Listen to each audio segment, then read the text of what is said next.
මාගම්පුර පුවත් මාගම සිදුවන සියලු සිදුවීම් එසනින් දැන ගැනීම සඳහා අපව සබ්ස්ක්‍රයිබ් කර බෙල් සලකුණ ඔබන්න. ඔබට සුබ දවසක්.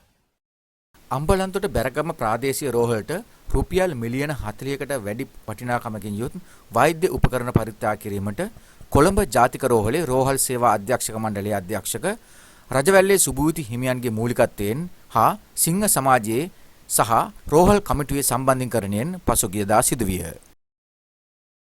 රජවැල්ලේ සුභූති හාමුදුරුවෝ රෝහල් සේවා මණ්ඩලයේ අධ්‍යක්ෂක කොළඹ ජාතික රෝහල අපි ලංකාවේ ගොඩාක් රෝහල් සෞඛ්‍ය ගොඩනගන්නට කැපවී ක්‍රියාකරන සංවිධානයක්. අපි වෙන ස්පිතාල ලංකාවේ 445 වෙනි රෝහල තමයි අද මෙතෙන් ඇවිල්ලා තියෙන්නේ.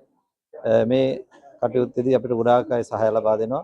අද විශේෂයෙන් මේ පරිත්‍යාග සඳහා මිලියන 40කට වඩා වටිනා වෛද්‍ය උපකරණ, ඇඳන්, තියටර් ලයිට්, බොහෝ වටිනා උපකරණ අපේ රෝහලේ පරිහරණය සඳහා අද අපි බාර දෙනවා. මේ සඳහා අනුග්‍රහ දක්වපු ඇමරිකාව, ඕස්ට්‍රේලියාවේ ඉන්න සියලුම ශ්‍රී ලාංකිකයන්ටත් සහායක ලබා දුන්න සිංහ සමාජය ඇතුළු සංවිධාන හැම දිනාටමත් මම වෙලා කෘතඥ වෙනවා. ඒ වගේම සෞඛ්‍ය අමාත්‍යාංශය, නාවික හමුදාව සහ ශ්‍රී ලංකා රේගුව ඇතුළු සියලු සංවිධාන මේ කටයුත්තට අපිට උදව් කරනවා.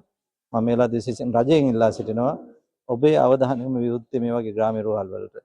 මොකද අපිට තාමත් වැට් එක වදිනවා. තාමත් යම් සහන අපිට තාම ලැබිලා නැහැ. ඔබට පුළුවන් තාමත් හැම ආණ්ඩුවකටම මම හිතන්නේ මේ කොයි ආණ්ඩුවත් එකයි කියලා කියවන කාලයක් ඒද මන් දන්නේ නැහැ.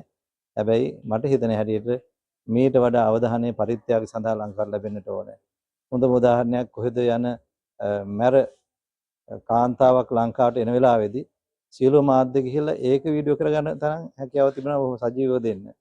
අපි මේ කෝටි ගණන් වන්නා වෛද්‍ය උපකරණ ලංකාවට ගෙනාවහම ඒ වගේ දේවල් හෑන්ඩ් ඕවර් කරන්න ගියාම අපේ මාධ්‍ය වල තියෙන සහයෝගය ඉතා අඩුයි කියන එකත් දැනගන්න නිසා මාධ්‍යකරණයේ වාක්‍යම තමයි රටට අවශ්‍ය කරන දේ, හොඳ දේ, යහපත් දේ රට විකාශනය කරන එක.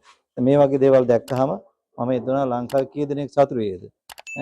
මාකරේ මහා අපරාධයක් වාර්තා කරනවට වඩා හොඳ දෙයක් වාර්තා කළ සමාජයෙන් ඊට වඩා මිනිස්සුන්ගේ හිත සතුටු කරවන්න, හිත පිංසිතිල පහල කරවන්න පුළුවන් සමාජයක් ඇති කිරීම තමයි මම හිතන්නේ වර්තමානයේ මාධ්‍ය වල වක්කීම් වෙන්නේ.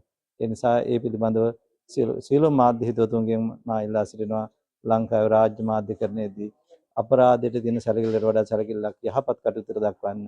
මිනිස්සු ඒවා දැක්කහම මිනිස්සුන්ගේ හිතේවි හැමදාම ප්‍රවෘත්තියක් බැලුවහම ප්‍රවෘත්තියට මුල් තැන දෙන්නේ මරණය වනම් රියානුතුරු නම් ඇයි ඔබට හොඳ දේවල් විතරක් පෙන්වන්න බැරි.